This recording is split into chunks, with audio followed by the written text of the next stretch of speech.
Yes, my friends, SpaceX has been dropping magic like this through the week from Starship Flight 13. They've not only released an incredible collection of brand new video and images, but after I dove deep into the flight data, the performance gains are even more interesting than we thought. This is so fun, and we even have some new sweet hints on Starship Flight 14 and when that is coming. It has been another packed week with Blue Origin updates, trouble with the Swift boost mission, and plenty more. Okay, Neil, we can see you coming down the ladder now.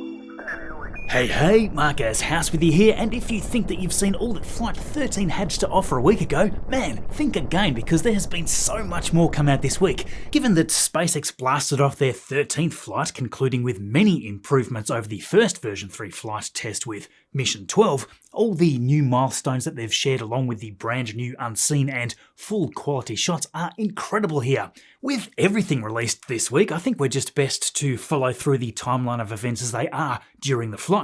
Therefore, let's start with the initial launch, and SpaceX shared multiple slow motion shots here. Looking at this one from a distance, we initially get this great view of the water deluge system kicking off from the top of the deck. Where the first Pad 1 was built around the idea that the pad floor would just deflect the mad energy of 33 Raptor engines, the newly created Pad 2 with the gigantic flame trench is, I'm glad to say, designed just like we had always hoped. As soon as those engines ignite, all that gigantic thrust and fire is essentially being completely converted from raw steel melting force lancing downward into harmless yet still incredibly violent steam ejecting out from both directions of the new flame trench. Just watch those shockwaves ripple through that exhaust plume there. In slow-mo, it hits even harder, I think.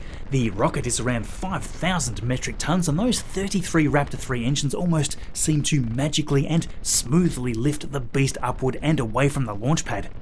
I've got to say, I think it's pretty wild that the exhaust fills the entire point of view here while almost highlighting the site in front of it. Little Starhopper here, of course, is directly witnessing yet another launch. It's that little prototype unit that had its 2 test flights well over 7 years ago now, and it watches on as the Super Heavy majestically heads towards the top of that frame.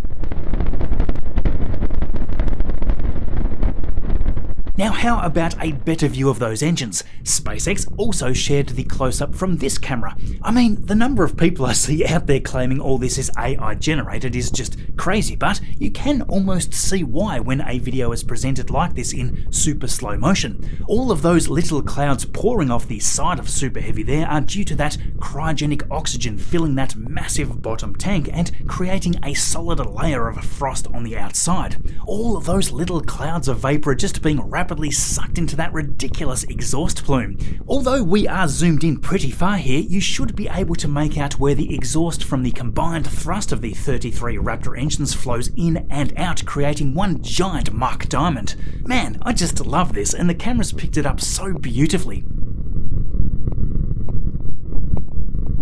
We were also treated to a view from above, and thanks to the awesome drone operators and camera team on everything here, we have another great perspective of that dual exit flame trench. This clip is shared in real time, obviously, and this really gives you that sense of the higher thrust to weight ratio that version 3 has compared to the version 2. As I discussed last week, one of the goals of Flight 13 was to fly through higher dynamic stresses than any previous flight to see how the heat shield would hold up, and as stated here, this test was successful. You may also recall that I mentioned a few data points that proved that Flight 13 had indeed accelerated faster than Flight 12, but I couldn't help but spend a whole bunch of time recording and plotting every data point. Yes, I can now compare the last 3 flights in detail. Check this out. Flight 12 and 13 are actually extremely close in speed right up until about the 48-second mark, right as Flight 13 approaches max Q. Flight 13 just rips away in speed. By 80 seconds in, it is already moving over 330 kilometers per hour faster. In fact, it is worth comparing to the last version 2 Starship Flight 11. Goodness, it is already close to 750 km per hour quicker. You can see that in this latest flight, SpaceX keeps the acceleration stronger and widening that speed gap between Flight 12 right up to the 2 minute and 8 second mark.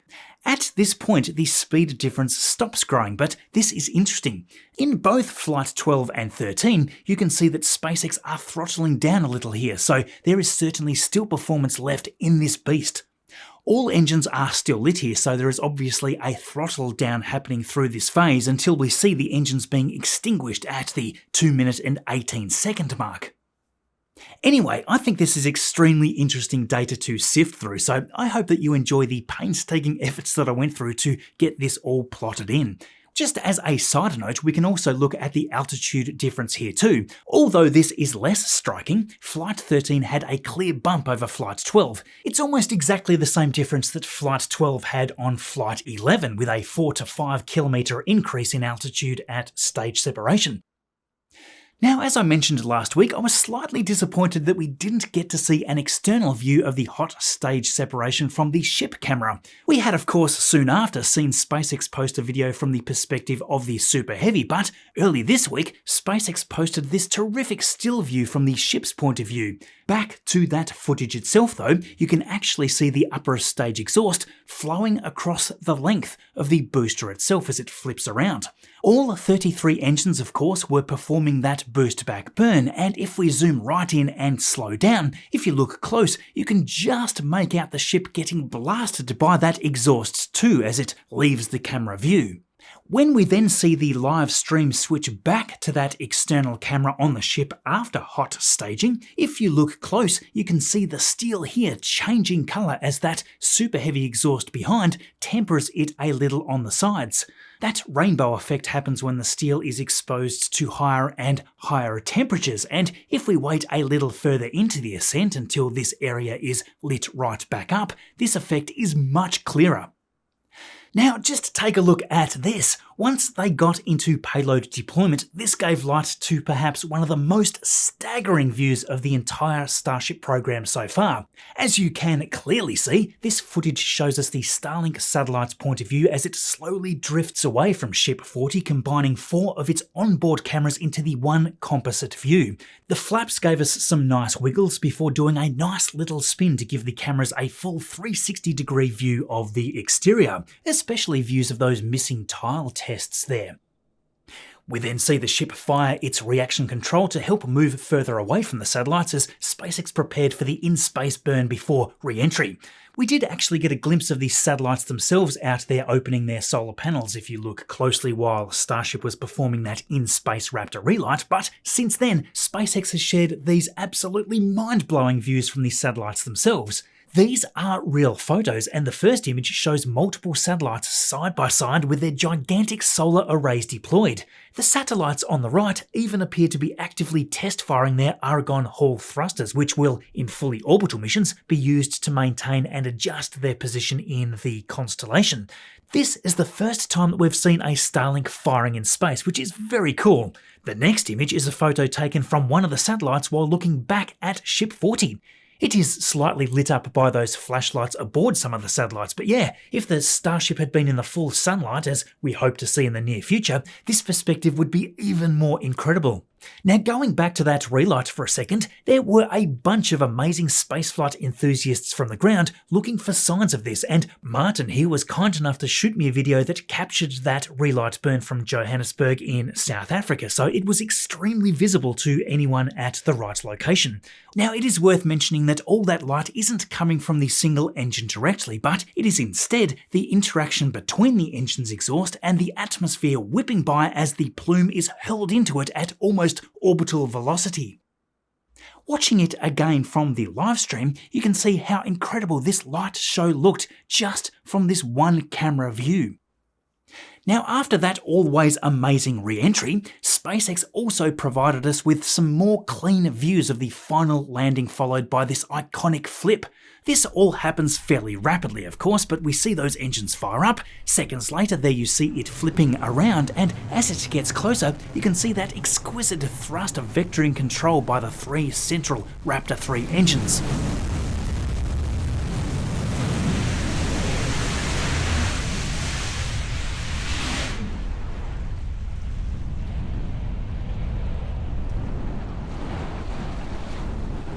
How How smooth did that splashdown sound? It is really neat seeing the full perspective from the drone with the rotors there still in view. That soft splashdown really took us all by surprise. Here is a nice newly released photo of the Starship before splashdown, and I think it may be the wallpaper of the week. With that, we had another uninterrupted angle of this entire sequence from the onboard camera. I'll come right back to that, but first a big thank you to Odoo, the sponsor of today's video. It's funny how so many new businesses start the same way. You sign up for a service to build your website, another to manage customers, another for invoices, and one for email marketing. Before long, you've got half a dozen apps or services set up that barely talk to each other. That is exactly what Odoo is trying to solve, all as you are getting your online presence ready to go. Odoo website lets you build a professional looking presence with a simple drag and drop editor, so there's no coding required. Of course, you want it to look nice on any device, large monitors, phones or tablets. That's all built in, as well as everything needed to be found on Google and other search engines. In fact, if you're getting started from scratch, their AI can even generate a website layout and content based on your business in just a few clicks.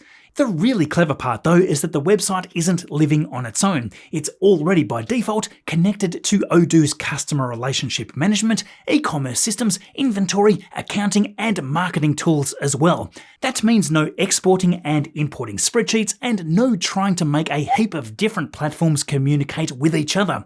Once you have some traffic flowing into the site, you then have the wonderful analytics included. These let you track how your sales pipeline is growing. Now, if you are only looking for a website just to start with, you can pick that up completely free using Odoo's one app free plan. That includes free hosting, unlimited support, maintenance, and even a free domain name for your first year. That means you can just dive right in and give it a try. Once you've hit the ground running, you can just add in other apps as you need. So yeah, if you've been thinking about building a website or replacing a crazy patchwork of different services with the one integrated platform, check it out. Thank you, Odoo. Okay, so back to this newly released footage of the splashdown from the onboard camera. Now remember that we had the announcement soon after flight that, with the success of this mission, SpaceX intends to attempt a tower catch of the upper stage Starship in the next Flight 14 mission. In fact, we had the confirmation midweek that Ship 40 was controlled to such a precise degree that the tower arms could have caught this. I mean, the whole Starship program has been leading up to this next milestone, and it is going to be absolutely amazing to witness this for the first time. That is, of course, all paired with Starship to go fully orbital to presumably place its version 3 Starlink satellite payload stack into that operational orbit. Now, after Ship 40's soft splashdown last week, we did speculate quite wildly that it would be very cool if SpaceX decided to head out and recover it. Well, that may not have been wild speculation at all, because wish granted. It was bobbing around out here for days, and the Starship recovery team had been sticking with it and gathering imagery of the vehicle still afloat in the Indian Ocean. Then we had this. To our delight, we had the announcement that they would send out an additional ship to bring it back home. Now, by the word home, are they referring to bringing it back to shore in Australia, or are they going to actually find a way to transport it all the way back to Texas? Well, we are waiting on some more news on that, because it is one thing making the announcement, but another thing seeing the recovery result itself, and we can't wait. Right, so with the Flight 13 excitement covered and still continuing behind the scenes, how far could we be away from the next Starship Flight 14? The Starship for this mission, Ship 41, seems to have had its 6 Raptor engines installed in the back left position in Mega Bay 2, so we should see it rolling quite soon for its static fire campaign. I'd be surprised if we haven't seen that over the next few weeks. Given the success of Flight 13, there isn't any investigation needed by the FAA, so there shouldn't be anything standing in the way there. Currently, we're seeing hints of a target flight date around the 20th of August, so that rough month or so is currently looking reasonably accurate. The Super Heavy Booster 21 should therefore also be rolling out for its static fire over the next few weeks. In preparation for this recovery mission, SpaceX is already seeking permission for additional landing abort zones in the event that the ship can't perform a planned catch due to any number of scenarios. In this case, we would see Starship doing a deorbit burn and targeting a splashdown in the North Pacific off the west coast of America. This way, if there is something wrong, it's not risking flying over land and breaking up over populated areas.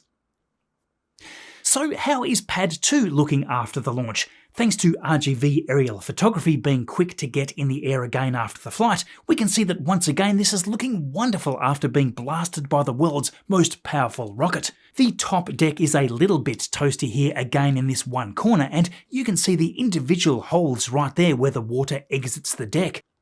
Now, we don't think there is any real big issue of concern here, but I'm sure all this area is being closely looked at by the pad team. If this top plate does become an issue, we'll see them make some modifications, but other than this superficial looking coating there in this corner, I can't see anything else worth noting. Indeed, Pad 2 looks to be doing exactly what is needed to protect itself and the surrounding area. So moving on to Pad 1 being rapidly upgraded to match, the commodities bunker which was being pre-assembled off to one side has now been lifted into its final position where its multiple levels will now be decked out with the hardware required to fuel a super heavy booster. Excavation of the trench itself is completely done now, and the first blinding layers of concrete are being poured, which gives a clean working area. This means that SpaceX can now get into the fun of cropping the tops of every single pile to expose that rebar within. That will then tie into the foundation of the flame trench and the launch mount. In fact, you can see over here they've already started this process on the side of the trench. The side walls, which are being pre-welded nearby, are being constructed now up into their third level now, so they are really pre-assembling a lot more of this than we expected. Once they are ready to lift these sections into the sides of the trench, they are going to have them assembled in no time at all. Speaking of the trench, SpaceX has started assembling the frames which will support all the deluge pipes above. Once all those components are welded together, we are going to have those flame bucket halves being lifted in. With that, Shaun even caught the delivery of launch mount parts kicking off again. This part here is one of the corner sections, which is one of the last required before they can start welding that bottom section together. These 4 wide pieces have been patiently waiting for these corners to appear for quite some time. Moving upward, the tower arms above are still surrounded by scaffolding in preparation for a lot of that cleanup and upgrades, I'm sure, but most importantly, the Drawworks hoist system that allows them to move up and down the tower needs a brand new home since its last one was removed before these upgrades started. Well, we can now see those sections arriving too, so we should see them installing this soon. With that, the removal of the last section of the ship's quick disconnect arm was underway this week. SpaceX had it hooked up to the crane on Sunday afternoon where they were already cutting it free on Monday. Shaun was right there watching it come down, and big thanks to you being subscribed here because this allows us to be out there capturing all this for you. It was lowered to the ground and with no mercy at all, they began to tear right into it with excavators. Indeed, there was nothing needed for reuse with this old setup, so they quickly converted it into pieces small enough to fit into these bins for easy removal. Of course, we already have sections for a brand new arm replacement sitting in the Sanchez area of the build site up the road. We'll see it all being assembled soon, and as far as we can see, it should be fairly identical to that on Pad 2. Certainly a much cleaner and more organised design. So we have a few notable movements at the Massey's test site to go with all that. They finally lifted the B18.3 test tank out of the Super Crusher after 20 or so tests.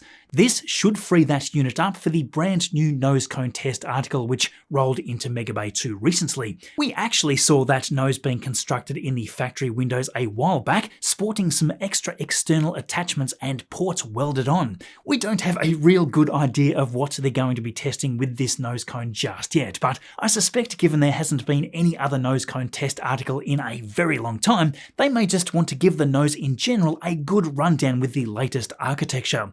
With that, the S39.1 test article has also been removed, and this has been returned to the Sanchez area this week.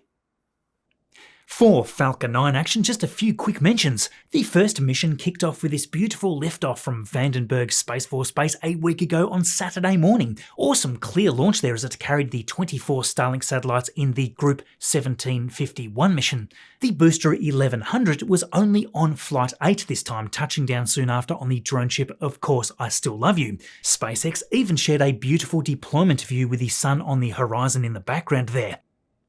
There was only the one other Starlink flight for the week just hours before this video went live on Friday evening actually, again from Vandenberg with Group 1752. A much more experienced booster 1081 on Flight 26 this time though, and that same drone ship had obviously returned as the only landing platform available for the Californian launches. There was just the one Falcon 9 launching from the other side of the country early Thursday morning from Florida, and this was a return to launch site mission given this was another confidential payload for the US National Reconnaissance Office. Booster 1096 here was flying for its 7th time, and after that successful stage separation at the 2-minute and 18-second mark, that was all we saw from the second stage as the booster kicked off that lengthy boost back burn to return all the way back to the coast.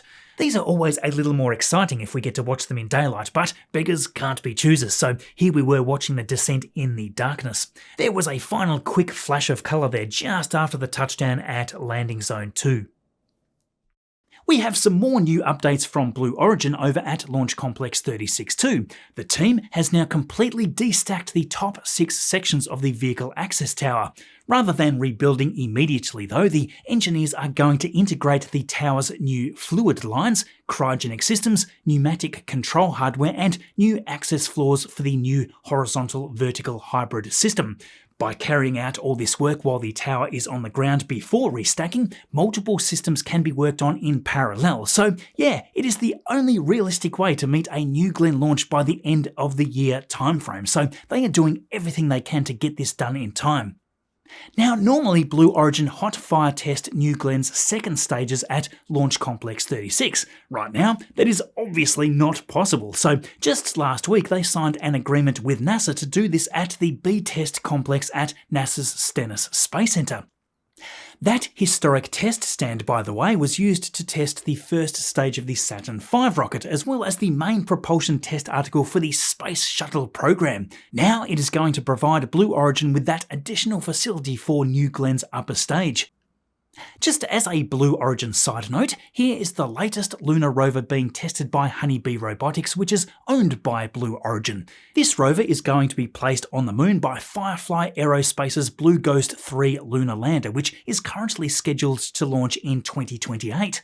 This rover will explore the Gruithuisen Gamma Dome, which is one of the moon's most unusual and completely unexplored volcanic regions. It'll spend roughly 14 days travelling around the surface carrying NASA's instruments, and they're going to study the dome's composition and uncover how these mysterious volcanic formations were created. Honeybee Robotics has now completed its critical design review for the lunar rover, and this clears the way for the flight hardware production to come. We've also had another conclusion to the latest International Space Station mission with the MS-28 return. Yes, after the new MS-29 crew had settled into their routine after launching a few weeks ago, it was time for the station's previous Soyuz crew to head back home. The MS-28 spacecraft undocked from the station's Rassvet module with NASA's astronaut Chris Williams strapped in, alongside Roscosmos cosmonaut Sergei Kuznetsov and Sergei Mikheyev. Following a deorbit burn a few hours later, there was that textbook parachute-assisted landing and the conclusion to a massive 241-day mission. This team orbited Earth 3,856 times, and this was the first trip to space for both Williams and Mikheyev.